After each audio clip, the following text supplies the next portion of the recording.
All right, let's talk about data fields. So data fields are what we have in the system under setup.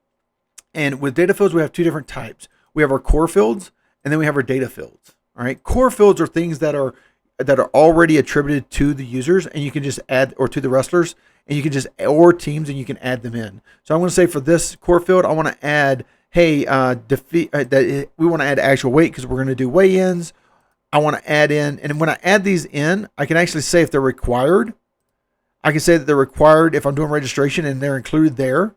I can also say if they're editable by a worker. In a previous video, we created a worker, and that worker would be able to edit these fields if I needed them to. Okay. I can also lock it down to different divisions. So if I had divisions in here, I could actually log in and lock this certain field down to certain divisions. Okay. I'm going to turn these off for now, and we can add as many of these as we want. So I'm going to go ahead and add actual weight.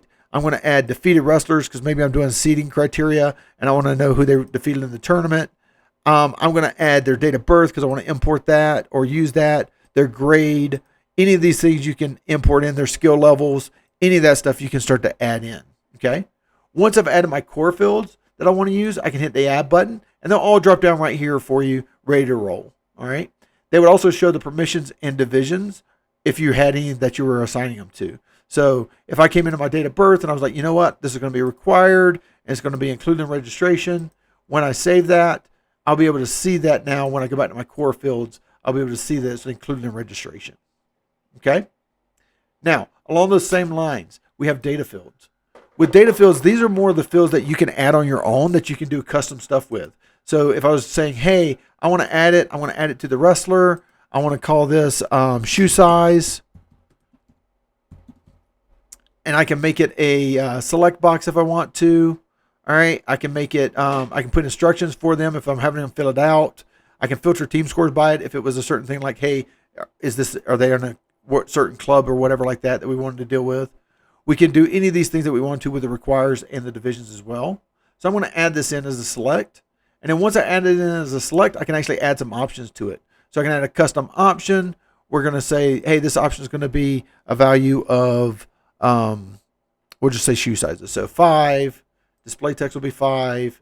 Points, if we were doing some sort of cumulative point thing, we could add that in. Not necessarily, not required, unless you're doing it as a point system for seeding criteria or anything like that. I'm going to come in and say a 6 just to add another one in. And then I'll go ahead and throw a 10 on there too, just so we have a 10, just so we have some shoe sizes. Okay. So adding these data fields in, you can start to add the data fields. I can also make this as if I was going to use the pin system to do my seeding. So I can say, hey, I want to do a wrestler. We're going to call it the pin because I want to put their pins in here. I want to make sure it's an integer. I'm going to give it a range of 0 because maybe they're not that great, or 5,000 because they're great. And then I'm going to add that in as well. Okay. So I can add these data fields in as many as I want that I want to collect information on the wrestlers or the teams. I can add those things in right here as we go through it. Okay.